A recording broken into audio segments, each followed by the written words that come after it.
So, I'm Morten, and I'm talking about the Dyalog file server version 2. Seriously, there was a last-minute schedule change. This was initially supposed to be one of these 30-minute blitz talks. But then we had a little bit of extra time, so I've thrown in some slides that also explain what the DFS is itself, rather than just having a talk about version 2.0. But I am conscious of the fact that I am now the last thing between you and the bar, so I think I stand a good chance of not overrunning on this one. So I'm going to talk about the DFS. I'm going to try and explain why we're doing it. I mean, we already have a component file system, and Richard told you about all the fantastic things we've been doing to improve it. But there is a reason for doing this. And then, of course, I'll talk about the version 2 features and a little bit about the roadmap. Of course, there'll be a version 3 and when you can get your hands on version 2. So DFS stands for Dyalog File Server. And what it is it's a plug-compatible replacement to DCF files. So it's something that should give you the exact same behavior as if you were using component files. And from version 2.0, it also supports the use of native files through this mechanism. But the way in which you access the files is different. You're actually going through a client-server mechanism. So you're not actually opening the files over a network and having to have access to a share and permissions to do that. You're talking to the DFS using TCP/IP, and it's managing access to the file. So there's no direct access to the component files from the client workstations. But that being said, the underlying storage mechanism is still completely regular component files. You're talking to a server which is using completely ordinary component files under the covers. So this is the DFS architecture diagram. If you saw my talk last year, this is what was on the diagram last year. So we have a bunch of APL clients here. So these are the individual user workstations, and then they're connected with these TCP sockets to a bunch of processes that are running on the server side. There's a master server that handles logins. All handling of locks and for native files holds is handled by a special server which is managing a queue of those. And then there's a configurable number of file servers. So depending on what your load is and how many different types of files you have, you can run a configurable number of these servers which are set up to service different parts of the file system. So each one of these processes you're talking to will be, any given file will be the responsibility of one of these file servers. And what's new in version 2.0 is a couple of new components. There's a backup server which is able to take backups of the system while it's running. So without taking the system down, you can get backups. And then for long-running tasks, so if you copy an entire folder or you rename, or you move a very large file, we've now added something we call delegate tasks, which run in the background and make sure that these things can happen asynchronously without tying up, so that the main file servers remain very responsive. So the features of this, in the first version, full support for Dyalog component file access.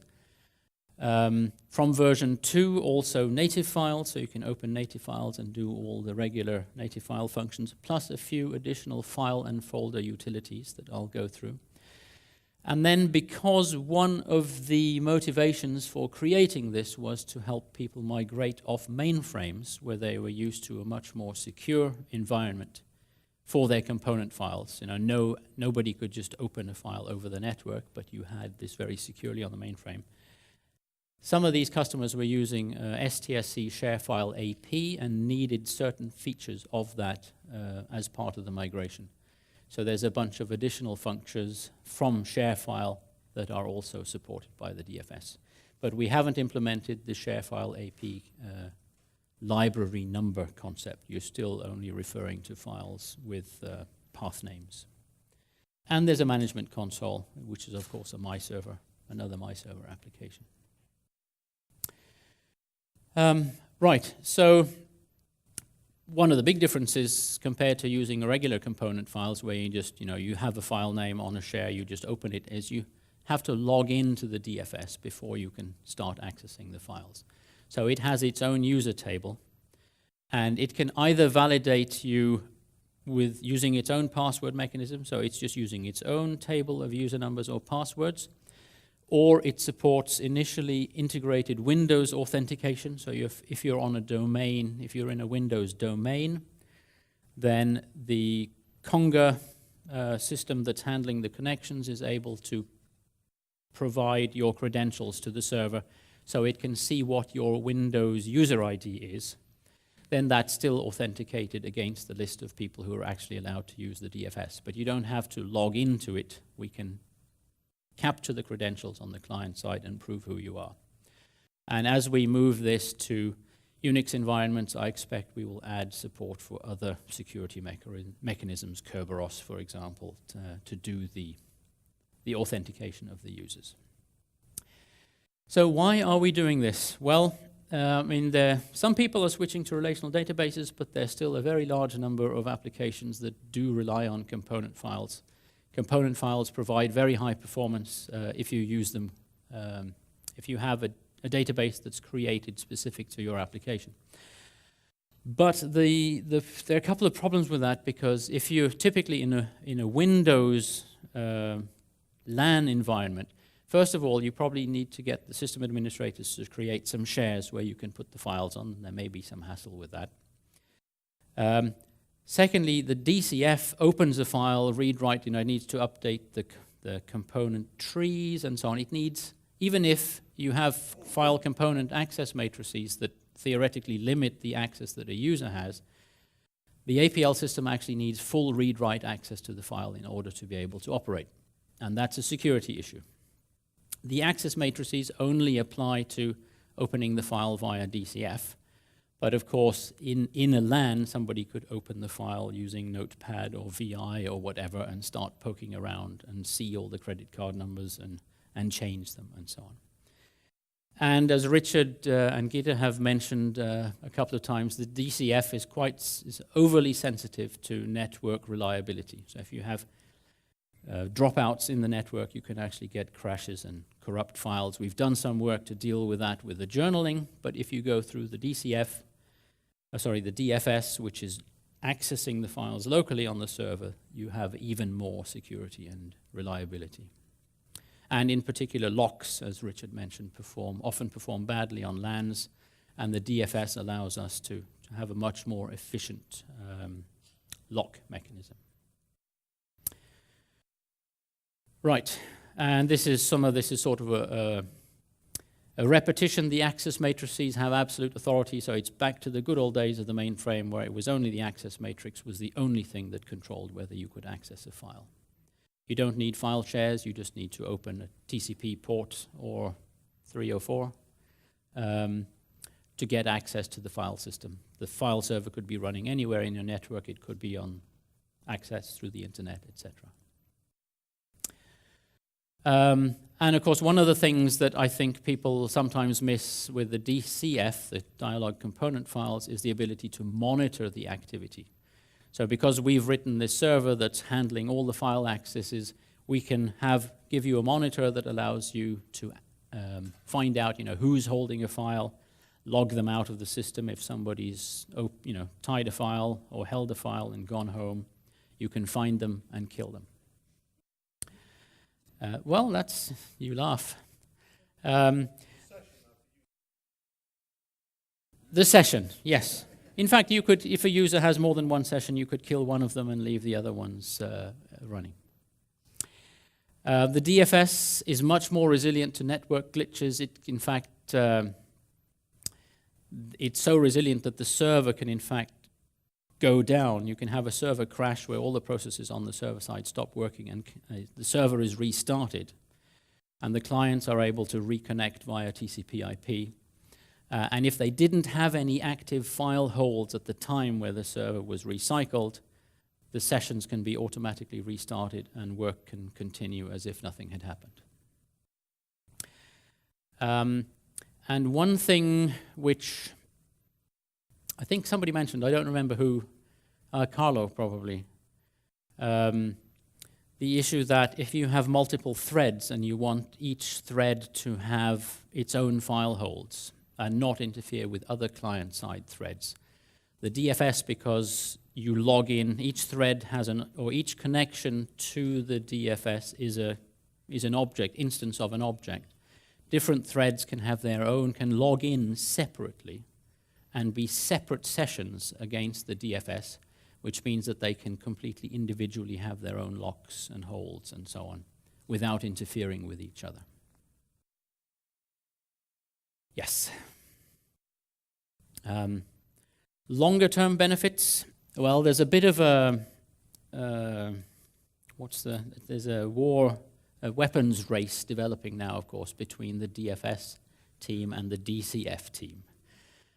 So we say, well, the file server will be able to have compression and caching, and then Richard goes and implements it in the core component file system. Well, we did know about it. So some of the advantages, of course, the journaling reduces some of these things, but there's still a lot we can do. For example, we could have server-side stored procedures. So you could have something like, the classical function that reads a directory, does a dyadic IOTA to find out which component you need to read that component, could eventually be implemented as a function that runs on the server side, so that there's only one network transaction to retrieve. You could implement a keyed file system by putting APL on the server side.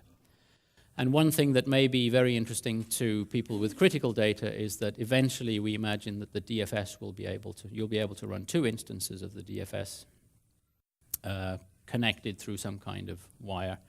And at the individual component level or transaction level, they'll be able to mirror the data in a way which is very, very difficult to achieve if you use the classical mirroring solutions that you can, the industrial strength ones that you can buy.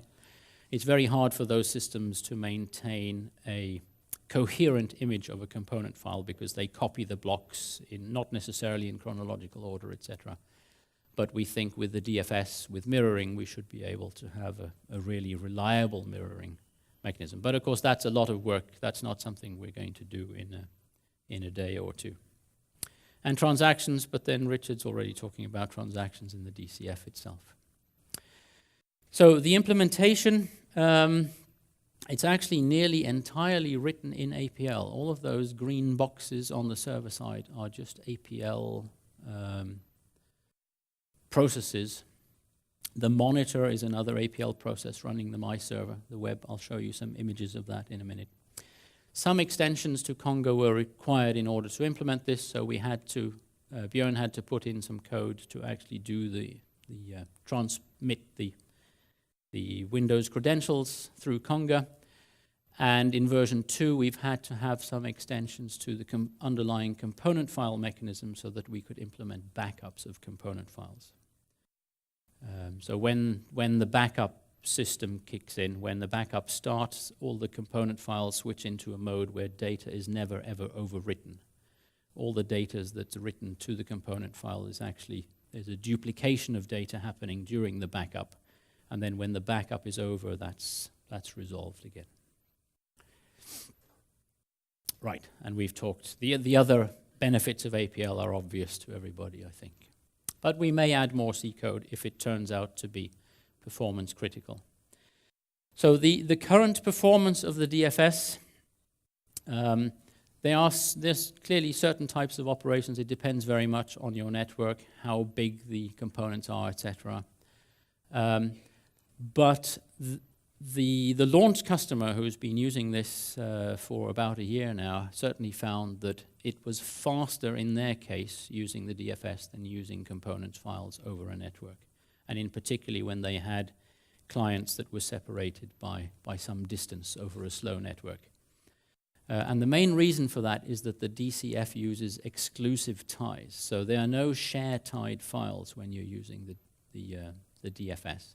Each one of those server processes is entirely in control of each file and is therefore able to, that component access is then much faster. There's no locking going on, etc.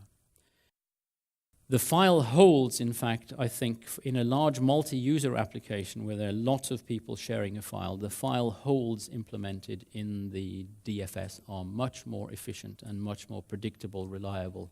The performance degrades very cleanly as you add load. The current target for the DFS is really only to be competitive in this Windows LAN environment. If you're running an AIX server where the processes are actually running, I mean, the files are already very, very close to the code, and there's not that much network traffic, it may be hard for the current DFS to compete with that, but you'd have to benchmark your systems to find out whether you're in that. The long-term plan, as it says there, is to be competitive on all platforms. So some performance figures. I tried to do one of these TPS benchmarks, wrote my own little transaction. So hold a file, read a component, just write it straight back again, and then unhold the file, being the commit stage for this. And I timed that on our internal network, I think. And this is measuring the number of transactions per second that we were able to do. And you see the DFS right from the start was faster for the whole transaction. It was probably a bit slower on the reads, but it was winning on the holds and on the replaces. And one thing that's really interesting is that I'm showing that the best, the average, and the worst performance. And one thing that you can see is that as you increase the load, so one client and then two simultaneous clients running the same benchmark, while just using the DCF over a LAN, the variation started to increase. And in fact, I wanted to run a test with 8, and I wasn't able to because things started timing out. Whereas the DFS remains very, very tightly clustered. In fact, it almost gets better the more load you put on it. And that's primarily because the file holds are going through a queue, whereas with the DCF, each user is trying to get a lock, and then if it fails to get it, it's relinquishing it and doing a random delay and coming back again. Whereas the DFS has a queue where things, the holds come into a queue, and then you get your hold when it's your turn. So it's more predictable and actually performs better.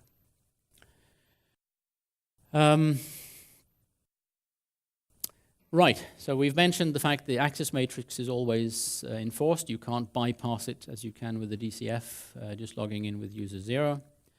As an option, this was really something that the ShareFile people needed. They have a user table with names and numbers, and you can actually get all of the information that reports which user did something can report the name of the user rather than just a number. Okay, so there were a couple of issues that we dealt with first in the DFS, and then we have subsequently dealt with in version 13.2. There was, I think this was just a plain bug, that the quadflib didn't report exclusively tied files. Because quadflib opens each file to find out what kind of file it is, and if it's exclusively tied, it can't open it, and it fails. And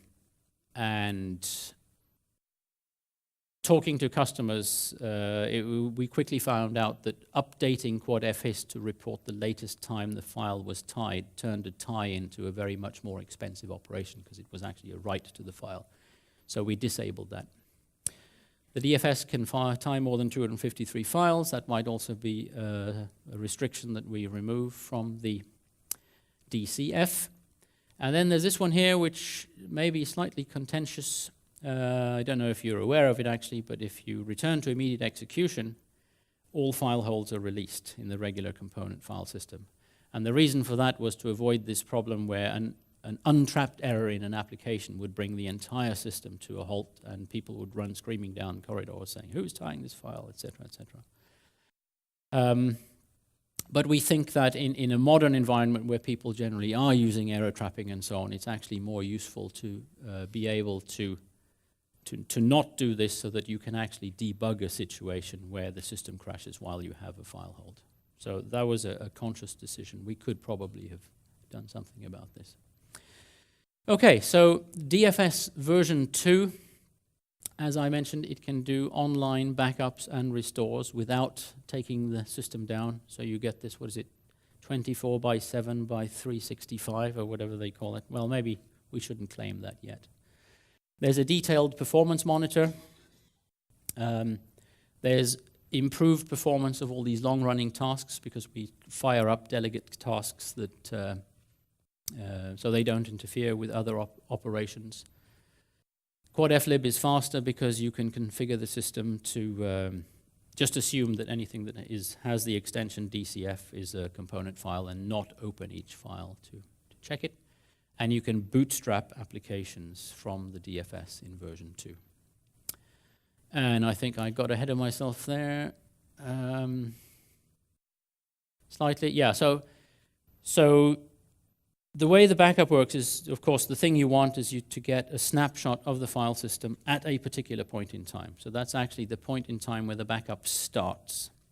What happens then is all writes to the file system after that are directed to a part of the component file. So you don't overwrite anything, and the backup mechanism is able to access the file as it was at the start of the backup, and then in its own time take the copy. And while it's doing that, there's a slight performance degradation, of course, because you can't reuse parts of the file. You have to keep growing the file a little bit. And then at the end of the backup, there might be a slight degradation when you tie a file for the first time, and it reconciles this information and throws away the stuff that was duplicated during the backup. Files can be restored while the system is running, but the files mustn't be tied. But then, of course, you have this mechanism to find the culprit and get them out of the system.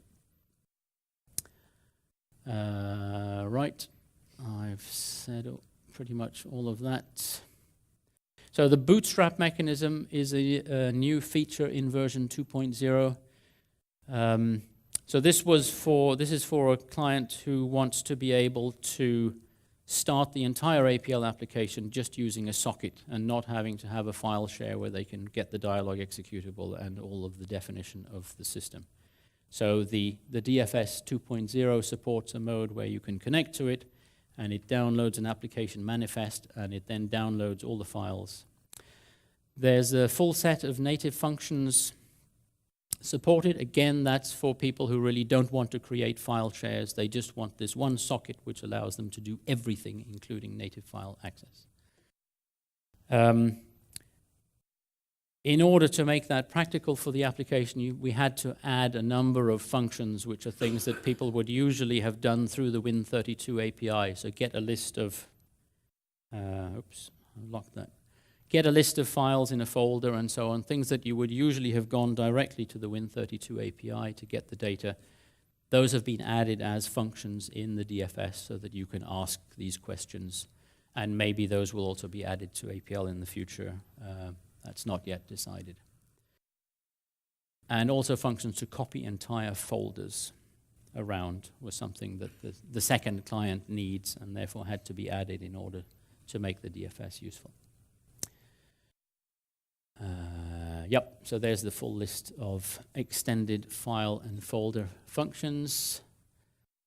Let's see, also, yeah, n attributes, so you can, find out whether something is read-only or etc. Get the attributes of a file, find out how much free space there is on a drive, the kind of additional functions that you typically need when you're using native files from an APL system. When you're using native files, the DFS isn't able to provide the same kind of advantages that it can with component files because it can't, the benefits of opening the file exclusively and so on is typically, that doesn't give you the same advantage.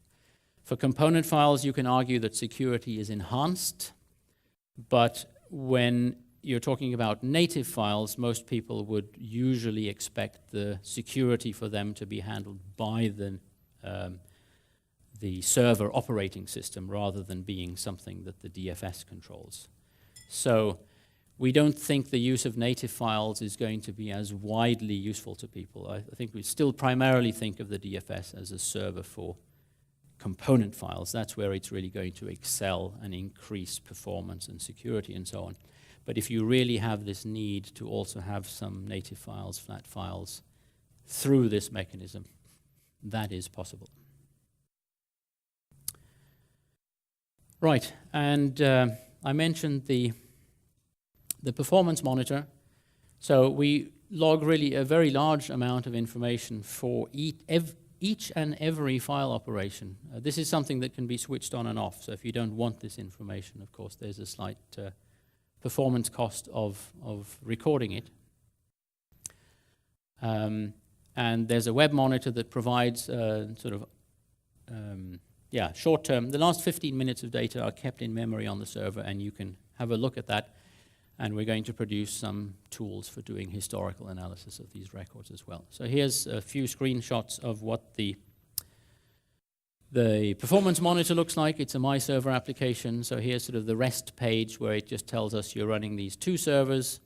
They have this number of files open, this many operations in the last 5 minutes, this amount of I/O is going on, the total number of users and sessions, and then you can get more detailed information.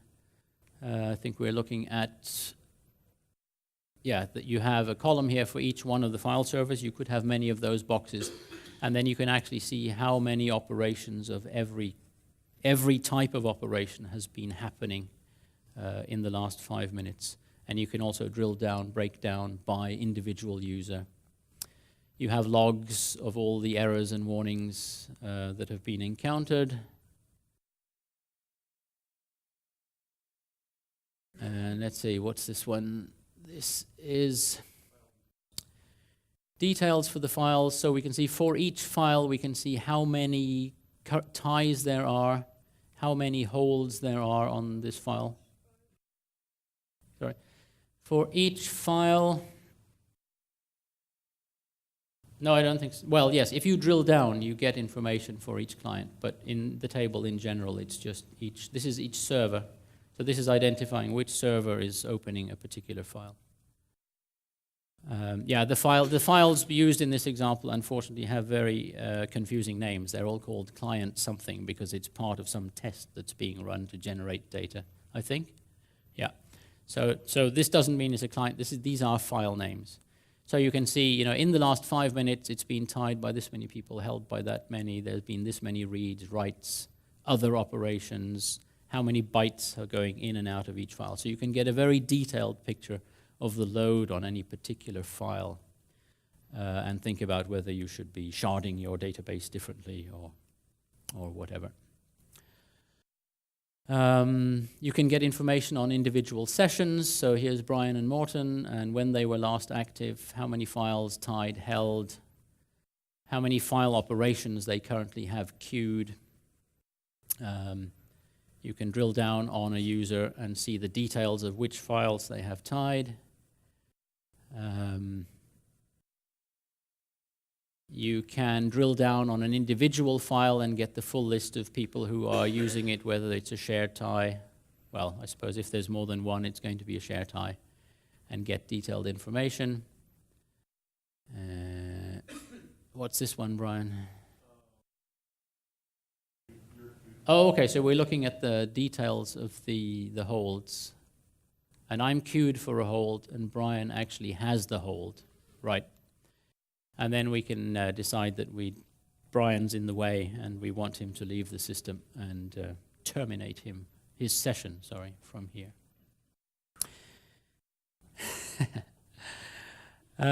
Right, so the roadmap. Somebody else had a slide that just said performance. Was that was Paul? Yeah. So performance is really where we think the future enhancements will be. We think the functionality is pretty much where we want it at this point.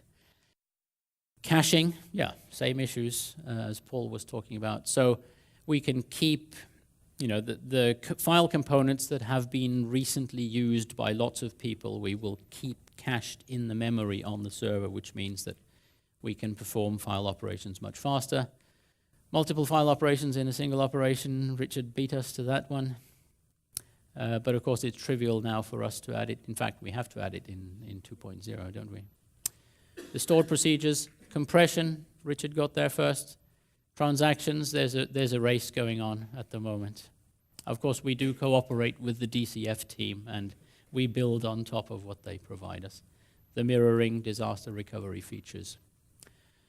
So version 1 went out almost exactly a year ago. It's been used in production for over a year, I think pretty much without a single issue being reported. We have a second customer taking it into, or looking at taking it into use at the moment. They are the people who need the native files and various other features that are really driving what goes into version 2.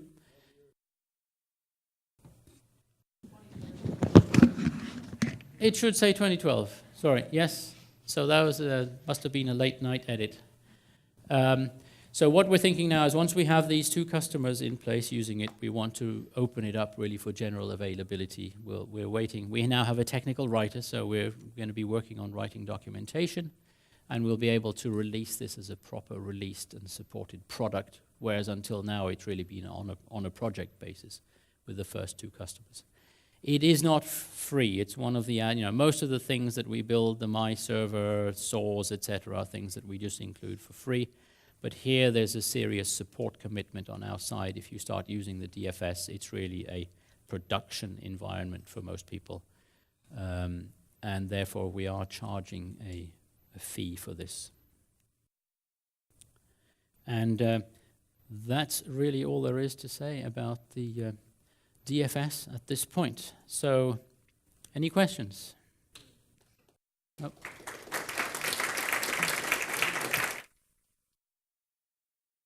Access from C programs or something like that? How's that handled?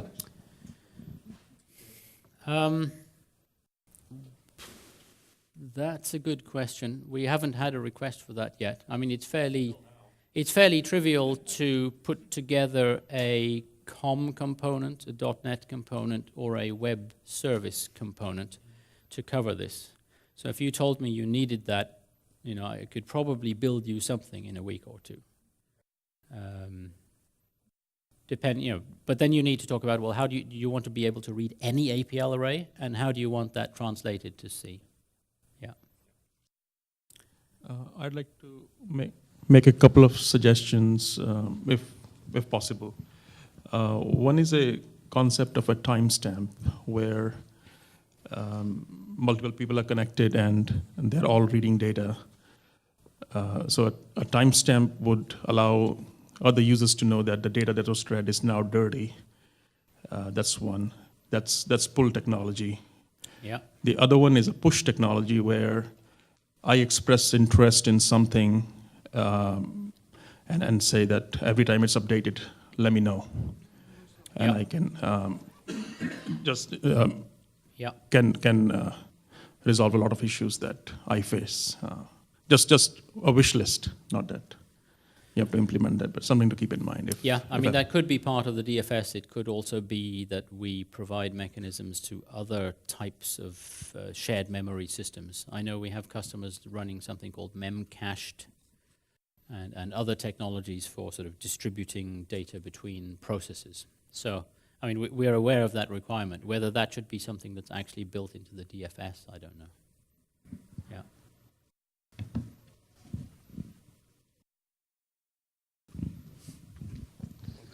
Hi. The mechanism for tracking down someone who's got the file held so that you can kill them, for want of a better phrase.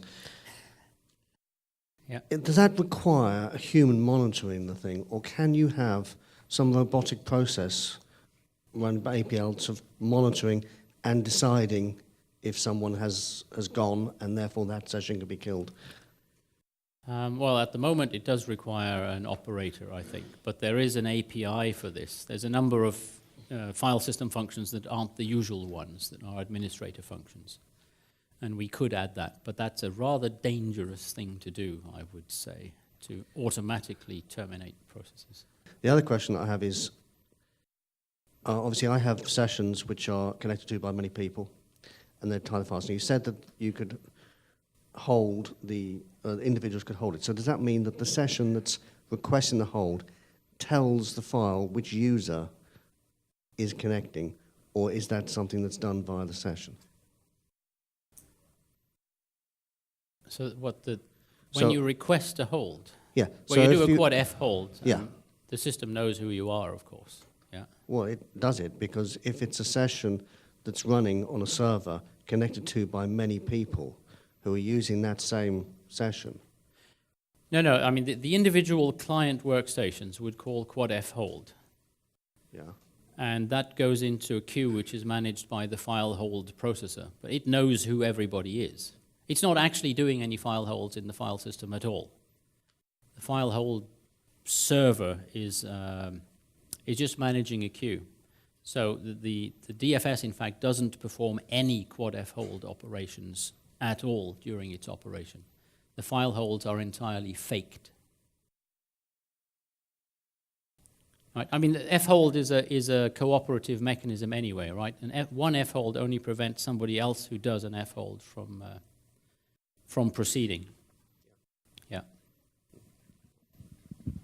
How is the security table stored for the users? Are you pulling it out of an Active Directory database as an object to let IT manage access to directories, or are you having users stored as settings, like the user table within DFS? We have the list of valid users stored within the DFS, but the actual verification of who the user is can be handled by the Windows domain server. So if you were to connect to the DFS can know for sure this is Norbert connecting, and then it can have its own list of, well, is Norbert is authorized to use the DFS? I guess I'm asking, will you allow accessing a directory object which someone else manages who's in there, so you don't have to store it user by user?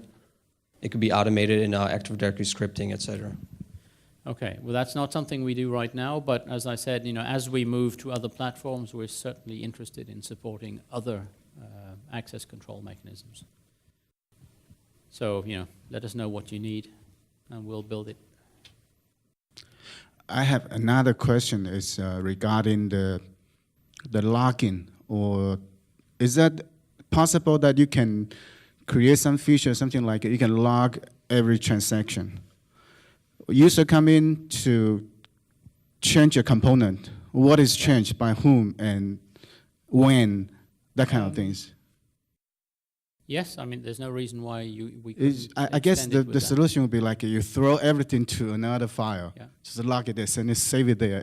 Everything is saved I mean, there. if we implement this mirroring system, it's going to have to be doing that, right? It's going to have to put every single transaction that the DFS receives into a queue, and then it's going to have to communicate past that queue to another DFS system, which is repeating every single operation.